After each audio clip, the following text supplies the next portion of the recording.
Welcome, everybody, to weekly PCMA podcast with your host, Nicholas Michael Hanley, and co-host, Sky, and himself is here. Shorter session today because we're mopping up from last week. And if you are one of two of the regulars that listen to this podcast, One of them being Ant's mum. you will know every 4 weeks is a quiet, or we usually actually miss it, don't we? We usually actually miss this week because we do reviews, business reviews, feedback for all the guys in the academy. So without further ado, I'll get on with the first question.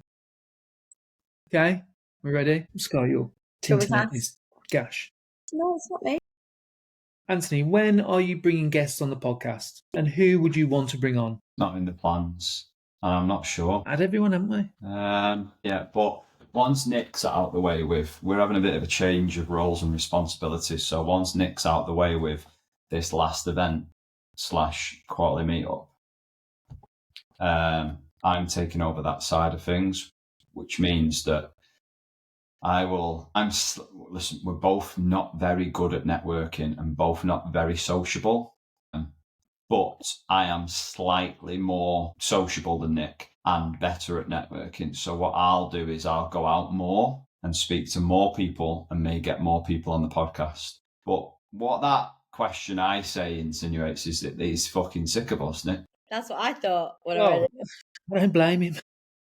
I'm sick of Sky's internet today. Sky, sort your internet out. Why? Yeah, shut up, Sky. But, right... I'll do this. We'll sort some out. I'll stick it on the pad. It's not on the pad at the moment, if I'm dead honest. But as we build towards the November event, I will start to ask a couple of people if they want to come on, have a natter, if they want to have a chat. And I will start to be nice to more people outside of the circle that we have here. Maybe that's my answer on that. Sky, sort your internet out. Come on. Yeah, just shush. Your internet is shocking. Yeah, I'll ask the next one to you, Nick. I get a grip. After the conversations we had last Wednesday, I'm beginning to set realistic targets for conversations, lead gen and marketing, etc. I will Oh, that's not a question. What's the best piece of advice you've ever received? That caught you out proper, didn't it? Yeah. That's a really difficult question. Best piece of advice you've ever received? That's a really difficult question. I think treat everybody as you'd wish to be treated unless they give you a reason to. And do no harm, take no shit, is what you're saying, Nick. If they give you a reason to not, then they're done. Cut off. They're on the shit list. See you later. Yeah, that's what it's... Yeah, I think that there or thereabouts, I think. Was that some advice someone gave me? Maybe an iteration of it. Sky, you back with us with your fucking little Wi-Fi? No, she's not. What do you mean? Yes, I am. No. Do you know what? Do you know a quote that always sticks in my mind? And it is very cheesy, but I do quite like it. And it's a good bit of advice. Comfort is a greater risk to progress than hardship. It's a good one, that, isn't it? Big Denzel Washington, that. It's a good one. Very good. Get uncomfortable. Next question. Sky might as well just have a day off. I know. It's going to be fun at 12, isn't it? I know, yeah. Are the 1 to 3 most important habits or routines that help you stay productive and focused each week? You can just say me. I'm the habit and routine keeps you productive. Sure, Nick. Okay. The first habit would be the last thing that I do on a Friday is set the week up for the following week. So that's the first thing. As simple as that is, that really helps me go into the weekend knowing I can pick up where I've left off. I have started recently because I felt like I was not being as productive as I could have been, really highlighting the 3 biggest things I need to get out of each week. So with the actions and intent that I have on them 3 things. So that's really helped going, right, if it's not them 3 things, then they're getting put on the back burner until later on in the week. That's also helped me front load the stuff that I need to do at the start of the week and try my best to do that. And then I'm not going to come across here like I've got it all worked out and boxed off because I haven't. But my third one is that I live and die by my schedule. Like in terms of time blocks and actions within that. Without that, I find that I actually get it's quite sad actually, but I actually I get stressed knowing I've got an empty work block in my schedule. So let's say that a couple of the guys are on calls away for the week, and I've got a gap. I have to put something in that gap because I know I will then go on to either procrastinate or just flutter between different tasks and I don't really get anything done. So making sure that I've got really specific focused work blocks is really important to me. So yeah, them 3 things really help me at the moment in terms of routine, productivity, and keep me focused. Would I say it's perfect? And I'm a 10 out of 10 for productivity every week? Absolutely not. But I'm closer to a 10 out of 10 than I would be with them 3 things. Anything you would add to that? The only additional thing that I've been constantly questioning myself on the things I put in my diary a little bit more and how I prioritize things instead of kind of just reacting and starting lots of things and doing bits and pieces on it, each and every one. If I've got a certain time for a certain thing that I put in, I'll go back and question how that's relevant and aligned with what the priority is. That's very much helped, I think, on the productivity standpoint. It means that I haven't got constant things that I've just touched on. I've gone, no, I've got the time there to do that, or no, this needs to be done now instead of that. Because everything's important, but not everything is urgent. And that's, I think, those questions, slowing down, questioning myself on those has really helped. Very similar question on the next one. Different ways to reduce task overload anxiety.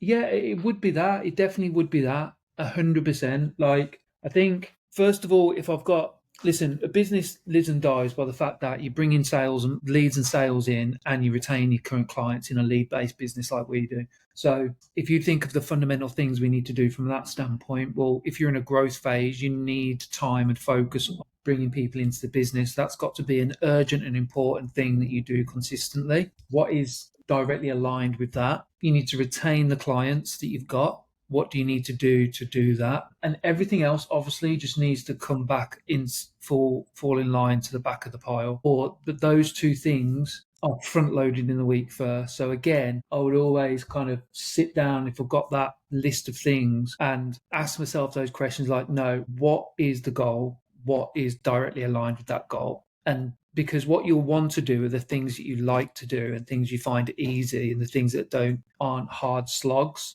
But quite often those aren't the things that are probably aligned with what you need to do. So there's a big difference and a big differentiation between need and want. Need is usually the right things rather than want. So yeah, that's how I'd address that. Anything different? No, I think just it is a level of going clarity on goal, clarity on things that will help me meet that goal. Whether it's this month or broken down into this week. Really important to have that reflective time within your week. And I think our weekly check-in really helps, or should really help this person and everyone else with that if you give it the time and respect it needs and deserves, because then you can break down the weekly aims and then the weekly non-negotiables to meet them aims. The whole point of that is to minimise overwhelm with tasks. Yeah, and it's freeing to be able to go no to that, no to that, no to the end of the week or whatever. Or it should be anyway. It's not easy, by the way. We're talking about this as if it's flipping easy. It's not. Do you know what I mean? Like, yeah, I've just had this battle in the hour spare that I've just had before this podcast. Yeah, so we completely get it that you're only human at points. There's going to be distractions. There's going to be tasks that you add in. There's going to be things that you react to. You've got to try and just, for me, make it easy for yourself by being reflective, being focused on the goal, being focused on the non-negotiables to take you towards that goal and go from there. I don't think there's any more questions. There is. Is there? Another one from Max. It says, hang on. I need to refresh the old page. What's the hardest thing you've had to step away from or say no to? He's come back with these questions, and he's had a bit of a break for a few months, Max. He's come back with these questions for us. I think the first thing that comes to mind is the gym that I was in with obviously 2/3. I say 3 because the third one was a useless prick of the mates that I was with in the gym. The reason for that is, the reason why it was difficult is because it felt like I was failing. And I felt I had a real big battle with myself on pride and stubbornness. And in them moments, I like to battle through them. but I wasn't at a time where I could personally battle through them. And it just wasn't, it was probably the right move at that point, but it was the hardest thing because I felt like it was me and one of the other lads. Andrew, who was driving it the most from day one, took the most risk, put the most money in. But things changed quite quick for me, and I felt like there was a level of me where there was a whole identity on that. I think because I started to do the coach education piece as well, it felt like, and that's where the failure thing come from, where I felt like I was helping coaches within that gym as well, but I was coming away from it. So it was really, really, really, really hard to step away from it. And I think at that point, reflecting on that now, even though this is not part of the question, I probably should have reached out. There wasn't really at that point anyone that could have come in and helped a little bit, and I needed a mentor. I needed a mentor at that point. And pride, stubbornness, and the fact that there probably wasn't a lot out there was the reason why I stepped away. And instead of reacting, I probably could have managed it a little bit better. Instead, I wanted to fight the world, and fucking, it was best for me as a hot-headed mid-20s lad to walk away at that point. So yeah, it was really difficult. But yeah, I would say that that's the biggest thing. Yeah, I was ready to walk away from Pure Gym, so that wasn't that hard. It was hard to a point, but I was ready to walk away from Pure Gym. So it was made a little bit easier by the fact that it was moving away. The role was moving away from my values, so that made it easier for me to move away. What about you? Decision. Don't know if it was a conscious decision, but don't know if it was a hard decision, but at the time I think it was defining. When I had sponsorship in Australia, I came back for 2 weeks, like a holiday here to see everybody. And then it was a critical time. It was either like paperwork was going to get signed off when I went back. So that meant I couldn't leave for like a certain amount of time.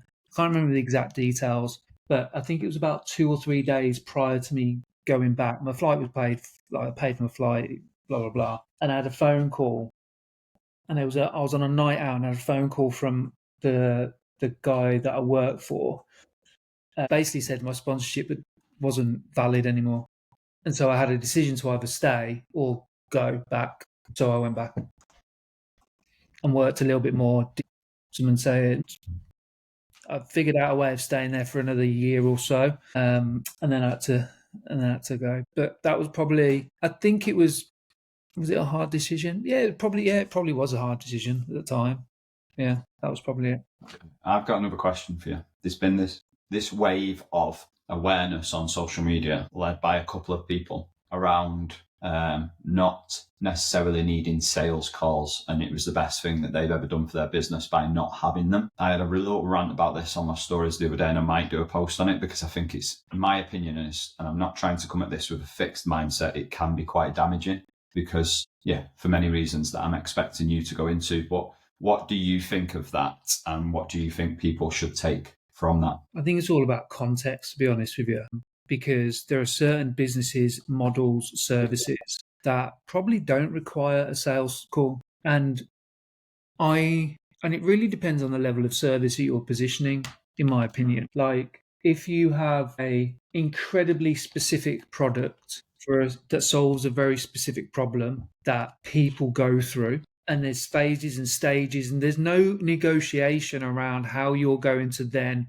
adapt that product or service for the individual, then I don't think I kind of agree with it. Like, yeah, you probably, to some extent, you probably don't need a sales call. But when we're talking, but on the flip side, that is not applicable to every business and every service. Like the vast majority of personal trainers run a personal service. It's not a one size fits all. It is you come in, I will bespoke the program, the frequency, the nutrition, the levels of support for you as an individual. For that, you do need a sales call or a consultation to establish what that then looks like. Otherwise, what are they buying? So it's very much about context. Like, for example, if we were going to let's go back on when we used to do intakes, right? And our mentorship like 5 years ago, 6 years ago was literally week 1, you did this, week 2, you did this, week 3, you did this. Do you know what I mean? Bang, bang, bang, bang. We probably